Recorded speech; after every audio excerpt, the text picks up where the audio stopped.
iluminación lumínica. Marte es uno de los objetivos de las próximas misiones espaciales que llevarán al planeta rojo un vehículo de exploración. En las misiones ExoMars y en Mars 2020 hay tecnología española. El investigador de la Universidad de Valladolid y del Centro de Astrobiología Fernando Rull concibió una tecnología para analizar el Beato de Valcavado, que ha abierto las puertas para que España hoy pueda participar en el estudio de la superficie marciana. Un instrumento diseñado en España viajará hasta Marte para estudiar el subsuelo del planeta rojo. En el desarrollo encontramos un equipo de científicos de la Universidad de Valladolid. Buscamos vida en el espacio y Marte no podía escapar de la mirada y el interés de los científicos. Las principales agencias, entre ellas la ESA y la NASA, ultiman sus misiones al planeta rojo. Y en ambos casos hay instrumental español, tecnología y ciencia pensada y diseñada por nuestros ingenieros y científicos. La Agencia Espacial Europea lanzará la ExoMars en 2020. Una vez en suelo marciano, el vehículo de exploración, el rover, perforará por primera vez el suelo del planeta. Lo hará hasta una profundidad de 2 metros para determinar si, protegida de la radiación, hay indicios de vida subterránea. Tenemos diversas herramientas. Una de ellas es comparar los materiales marcianos con los materiales terrestres y ver si en alguna época del pasado terrestre también hubo transformaciones minerales parecidas a las del pasado marciano. Eso no es nada sencillo porque en realidad no hay ningún sitio en la Tierra que sea como Marte. Las condiciones son muy diferentes, pero sí es cierto que los procesos geológicos y la transformación de los minerales pudo haber sido similar. Y esta es parte de las claves para ese estudio y por eso utilizamos muchos tipos de materiales terrestres de muchos lugares diferentes. En el rover de la misión ExoMars viajará por primera vez en la historia espacial un espectrómetro láser Raman, un instrumento que servirá para conocer la composición química de los minerales de Marte y para buscar indicios de actividad biológica. Raman no solo identifica minerales perfectamente, sino que además da información de la posible interacción entre la biología y el mineral, lo cual es una clave para las posibilidades, o abre una de las puertas para las posibilidades de la identificación de algún signo de vida no terrestre en el planeta rojo, claro. La Universidad de Valladolid y el Instituto Nacional de Técnica Aeroespacial, el INTA, han desarrollado y puesto a punto el primer espectrómetro Raman listo para viajar al espacio. Lo que hemos hecho nosotros en INTA, en colaboración con la Universidad de Valladolid, es permitir ese desarrollo tecnológico, de permitir que esa tecnología Raman pueda ser compatible con el ambiente espacial y con la exploración planetaria. El desarrollo tecnológico en dos partes claves del instrumento, que es el desarrollo del láser del instrumento y la parte óptica del espectrómetro del instrumento, ha sido 100% español y ha sido lo que ha permitido tener un instrumento compatible con el ambiente espacial y que al mismo tiempo garantice todas las prestaciones científicas requeridas por el equipo científico, por la comunidad científica. El primer paso que tuvo que dar el equipo fue reducir el peso del espectrómetro. El aparato pesa aproximadamente unos 450 kilos y tiene las 3 componentes fundamentales que tiene un espectrómetro Raman, que es el láser que ilumina, una óptica para enfocar las muestras y colectar la luz y el espectrómetro que dispersa las radiaciones y que amplifica enormemente, amplifica del orden de 100 millones de veces o casi 1000 millones de veces la luz para obtener una señal que es la señal Raman. Este láser, por ejemplo, nos permite ilustrar qué pasa cuando nos exigen llevar algo al espacio. Este es el láser para el espacio. Años antes, Fernando Rull ya había concebido un auténtico salto tecnológico. Había logrado desarrollar un espectrómetro láser Raman portátil. La inspiración la encontró aquí, en esta biblioteca histórica de la Universidad de Valladolid. Buscando entre manuscritos e incunables geometrías que le ayudasen a explicar cristalografía y mineralogía, se fija en los colores, en los pigmentos. Ante la imposibilidad de llevar los libros al laboratorio, idea un espectrómetro ligero con el que analiza las ilustraciones.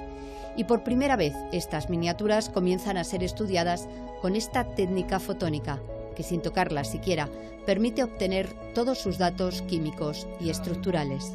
Para mí representó una especie de idea brillantísima al intentar indagar sobre su origen y la aplicación y cómo los monjes en la época podían hacer estas miniaturas tan preciosas.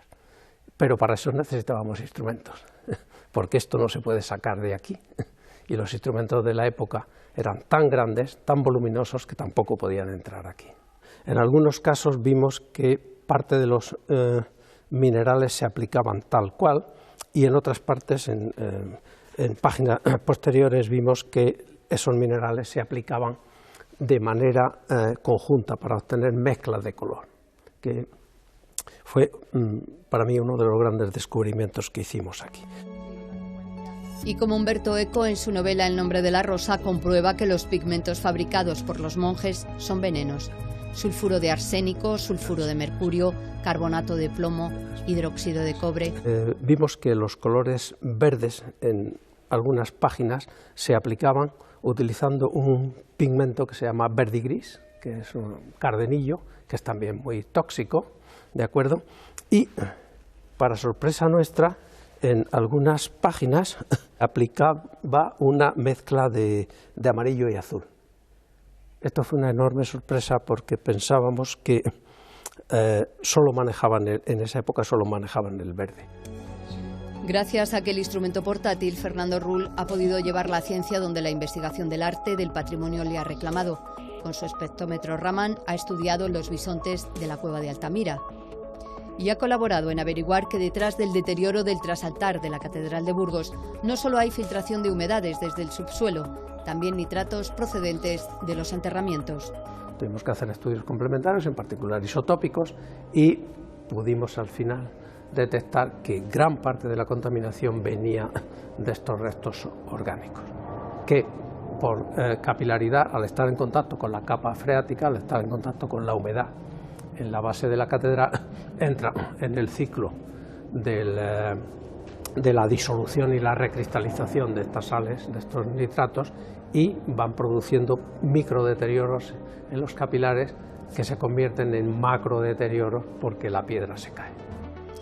Ahora el equipo ultima su espectrómetro para viajar a Marte, un trabajo de muchos años en los que han ido superando los retos que la misión científica requiere. Nos encontramos con problemas térmicos, con problemas mecánicos, con problemas electrónicos, con problemas de sistema, con problemas de interfaces. Desarrollamos las interfaces con la Agencia Espacial Europea. Hay que definirlas, detallarlas. Tenemos que llevar toda la instrumentación que está dentro del instrumento a unas temperaturas idóneas para operar. Es decir, el láser lo operamos a 25 grados, sea cual sea la temperatura en Marte, nosotros lo tenemos que llevar a 25 grados. Por otro lado, el CCD, la imagen, lo que luego vamos a sacar, la imagen del instrumento, eso lo llevamos a una temperatura muy fría. ¿Qué nos permite eso? Nos permite tener una imagen de mucha calidad. Para probar los algoritmos que permitan el funcionamiento del espectrómetro, han construido un simulador que además emula el funcionamiento del rover, de la ExoMars. El rover de ExoMars tiene un carrusel en el cual se depositará una muestra en polvo y esta muestra se irá presentando por debajo de los distintos instrumentos que hay dentro del rover. Entonces, nosotros aquí simulamos esa misma operación. Cogemos una muestra, la colocamos en este cacito, ahora tenemos aquí colocada una muestra de cuarzo, y esta muestra se va desplazando por debajo de nuestro instrumento, que es toda la parte que tenemos aquí encima, ¿vale? Entonces, lo que nos permite es ir analizando en distintos puntos de esta muestra pues lo que tenemos. Lo habitual en ExoMars será una muestra en polvo, porque el rover nos proporciona una muestra polvorienta, y entonces en cada punto tendremos tipos de material diferente. El instrumento trabajará en remoto, por lo que deberá tomar decisiones por sí mismo. En tierra se prepara una secuencia de órdenes que se envían al instrumento a través de un satélite intermedio que envía estos mensajes al rover en el que va Raman, y ese ordenador nos los envía a nosotros. Y el Raman lo que tiene es un software que está funcionando continuamente y que está esperando estos comandos. ExoMars 2020 no es la única misión en la que hay presencia española. Fernando Rull lidera también el equipo que calibra la SuperCam para NASA. Se trata de una herramienta que irá colocada sobre el mástil del rover que la NASA enviará a Marte. Este instrumento combina 5 técnicas de análisis de la superficie marciana, entre ellas Raman y LIBS. SuperCam integra, aparte de otras técnicas, estas 2 técnicas, lo cual nos va a permitir hacer un análisis de la superficie marciana muy completo y además a distancia, sin necesidad de contacto con las muestras. El experimento que tenemos aquí simula la distancia a la que va a estar esta muestra de calibración del instrumento en Marte, una vez esté el rover montado, y vamos a probar aquí las diferentes muestras a ver cómo se portan. Al final no es mucho más que un láser que va a vaporizar una pequeña parte de la muestra y nos va a dar toda esa información que decía antes. Y además lo va a hacer en rangos de distancias de 7-10 metros, de manera que el rover no va a necesitar ir hacia la muestra para analizarla. Calibrar diferentes técnicas integradas en un solo instrumento es sin duda un reto científico y tecnológico. Hay que diseñar un sistema que permita a las diferentes técnicas calibrarse individualmente y calibrarse de manera correlacionada, de manera cruzada. Y ese sistema es nuestra responsabilidad. Hay que fabricar 28 muestras, no es ninguna broma.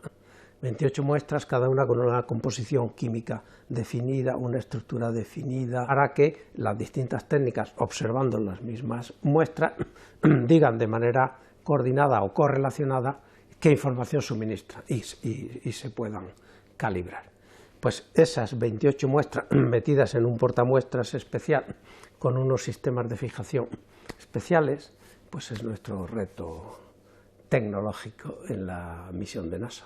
Tecnologías de vanguardia desarrolladas por equipos españoles que solo la exploración espacial permite. Tecnologías que comenzaron estudiando el patrimonio y que tras viajar a Marte podrían servirnos para vivir mejor en la Tierra.